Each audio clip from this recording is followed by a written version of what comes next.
particulièrement, le problème, c'est que directement Menfilm, ça ne va pas l'atteindre. Je ne pense pas qu'on soit coupé au niveau de nos subventions, du moins j'espère pas.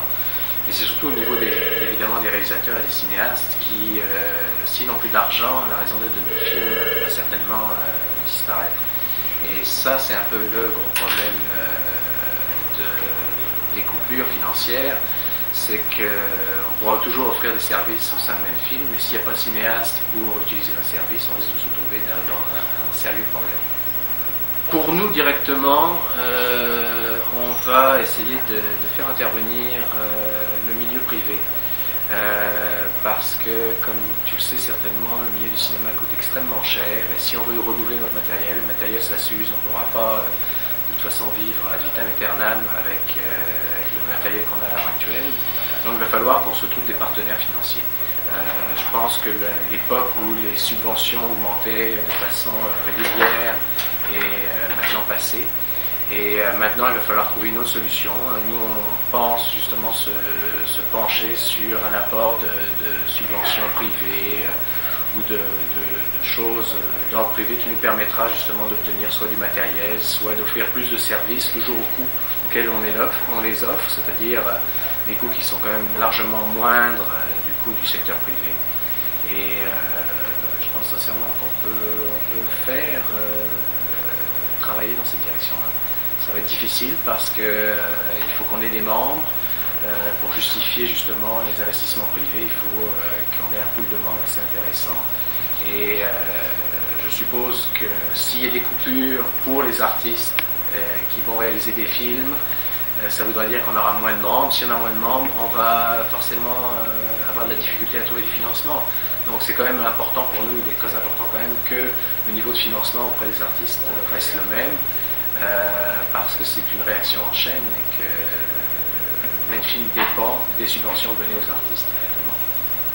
Toujours au SBL, on restera toujours, c'est juste nos façons de trouver de l'argent tout simplement. Au SBL, on sera toujours un organisme sans but lucratif qui essaiera d'offrir au maximum à nos membres, tout en gardant des prix les plus bas possibles. Ça, on le restera toujours, enfin tant qu'on sera subventionné. Le jour où on sera plus subventionné, là, on aura un problème. Mais tant qu'on est subventionné, il faudra tout simplement qu'on trouve des moyens pour trouver d'autres argents. Je pense qu'on est un peu tous obligés de passer par là maintenant. Comme je disais tout à l'heure, les années fastes pour les arts sont un peu terminées. Maintenant, il faut tout simplement s'adapter. On change un peu la façon de travailler. Pour Menfilm, je pense qu'on essaie de mettre en place une façon de travailler qui ressemble peut-être plus à l'entreprise privée, mais sans les contraintes évidemment financières, parce que nous, notre fin d'année, il faut qu'on boucle notre fin d'année sans déficit ou sans déficit majeur ou sans bénéfice majeur. Donc à partir de ce moment-là, ça ne pose pas trop de problèmes. Si on a du financement public, pas de problème, on pourra toujours arriver à offrir justement cette gamme de prix aux différents cinéastes. Et c'est ça la clé, c'est avoir du financement public et en même temps avoir un nombre suffisamment de membres. Ça c'est très important pour nous, comme j'expliquais aussi, pour justifier tout simplement d'autres revenus et aller chercher des revenus de commandite. Je pense qu'il y a les gens sont un peu inquiets, mais je pense aussi qu'ils font peut-être plus attention qu'avant. Au lieu de tourner X nombre de pieds de film, ils vont en tourner un peu moins, tout simplement. Ils vont faire un peu plus attention pour essayer de réduire les coûts. On est tous au même point, que ce soit organisme comme nous, organisme sans but lucratif, ou comme entreprise privée, ou comme le gouvernement fait en ce moment. On rationalise les dépenses, tout simplement, on fait un peu plus attention. Donc, le pouls du milieu et les gens sont inquiets, mais je pense autant pour nous que pour eux, il faut arriver à faire certaines économies. Mais je dis ça, c'est pas ce qui est le plus évident, parce que tourner un film, ça coûte extrêmement cher, et il y a certains postes qui sont inévitables, certains postes de budget qui sont, on ne peut pas les couper comme ça. Il faut bien payer les gens, il faut bien acheter du matériel. Mais peut-être avec une certaine restructuration, une façon de travailler peut-être plus cherche le terme peut-être plus rationnel. Les gens vont peut-être arriver justement à s'adapter pour le futur. j'espère sincèrement que ça va fonctionner parce qu'il en va de notre avenir et il en va de l'avenir évidemment des cinéastes. C'est souvent, il y a une espèce de bouchon qui se fait, c'est-à-dire que les gens qui ont une certaine reconnaissance continuent de recevoir des subventions, et pour les jeunes cinéastes, ça c'est un peu la crainte que j'ai, que effectivement ça soit de plus en plus difficile maintenant pour des gens qui ne sont pas établis, qui débutent, des gens dans une vingtaine, enfin peu importe l'âge, et qui débutent dans le milieu du cinéma, qu'il y ait effectivement une pénurie de subventions, parce que la majorité des subventions ont été données à des gens qui sont établis, qui régulièrement produisent des films, etc. C'est peut-être la seule crainte que j'ai à l'heure actuelle, c'est que effectivement ça stagne, que le milieu stagne peut-être un petit peu, parce que les jeunes, on donnera peut-être moins accès maintenant à des subventions aux jeunes. On peut se débrouiller. Je pense que c'est malheureusement ça, il faut être persistant, puis se débrouiller.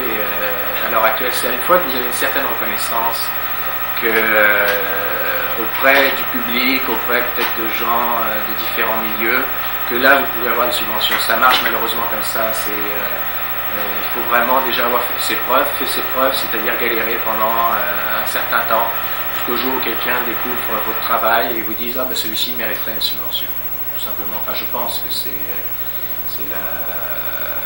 la meilleure solution. C'est un peu triste à dire, parce qu'on ne devrait pas, qui que ce soit qui veut créer, ne devrait pas forcément être obligé de passer par toutes ces étapes, et surtout aussi longtemps, parce qu'évidemment maintenant le temps s'allonge. Avant, un artiste pouvait peut-être avec du talent traîner, avoir de la difficulté pendant quelques années, peut-être 3, 4, 5 ans, mais au bout d'un moment on lui offrait avec la reconnaissance, on lui offrait les subventions. Maintenant, comme il y a de moins en moins d'argent, au lieu d'attendre 4 ou 5 ans, la personne va peut-être attendre 10 ans, ce qui nécessite une volonté et de travailler, de créer absolument fantastique. Et c'est ça peut-être qui est le plus dommageable, parce que les gens vont peut-être se dire, si il faut 10 ans pour y arriver, à la limite je vais aller travailler dans un endroit qui peut-être ne m'apportera pas autant de satisfaction intellectuelle et artistique, mais au moins qui me permettra de me nourrir. Et je pense que quand même on est tous obligés de passer par là, que ce soit artiste ou autre,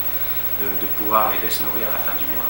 Et qui dit donc justement des gens qui vont peut-être abandonner au bout de 4 ou 5 ans, des gens qui auront peut-être un certain talent, qui vont abandonner parce qu'ils ne peuvent plus de vivre dans une misère noire. Et ça, c'est ça qui est le plus effrayant. Est-ce qu'on va peut-être perdre des artistes à ce niveau-là? C'est ça, on en revient au même point. C'est-à-dire qu'on ne peut même plus maintenant, quelqu'un qui vit sur le bien-être social mais qui arrive à créer, ne peut même plus maintenant vivre sur le bien-être social. Enfin, je pense que les différents programmes qu'il y a sont ridicules. Dans le film, on a des programmes, différents programmes, et quand je sais ce que touchent les gens pour le nombre d'heures passées ici, c'est absolument ridicule. Donc on en arrive au même point. Il n'y a plus de programmes, il n'y a plus de programmes d'emploi, où il n'y en a presque plus. Il n'y a plus des subventions. Le budget de la subvention stagne, diminue d'année en année, ou stagne donc avec la consommation, le prix de la consommation qui augmente. Finalement, on se retrouve dans une position assez critique à l'heure actuelle, c'est vrai. En cinéma, c'est difficile, c'est limité. Il y a beaucoup de syndicats. C'est très difficile en cinéma. C'est difficile dans tous les milieux de percer, mais en cinéma, s'ils peuvent pas faire, je pense qu'il faut d'abord faire ses preuves. On peut pas rentrer dans le commercial tout de suite, c'est pas possible. Et faire ses preuves, c'est faire de la production indépendante. Donc ils sont pratiquement obligés de passer par la production indépendante avant de faire de toute façon des productions commerciales, ou de faire des productions à plus gros budget tout du moins. On voit le cas aux États-Unis. Je pense que c'est assez clair ce qui se passe là-bas. L'art américain, pas uniquement au cinéma, je parle en général, n'a pas vraiment évolué depuis les 20 dernières années, parce que ils reçoivent peu de fonds publics, et qui décide, dont les fonds qu'ils reçoivent viennent du privé, et les gens ont évidemment une mainmise sur le travail des artistes qu'ils financent. Donc on se retrouve dans une situation où j'aimerais pas que ça devienne comme ça. Sincèrement, le financement public est absolument essentiel, et j'aimerais pas qu'on devienne comme ça, parce que on voit ce qui se passe aux États-Unis, et je pense que d'un point de vue artistique, je ne peux pas vraiment dire que ce soit extrêmement gratifiant, extrêmement enrichissant, extrêmement innovateur.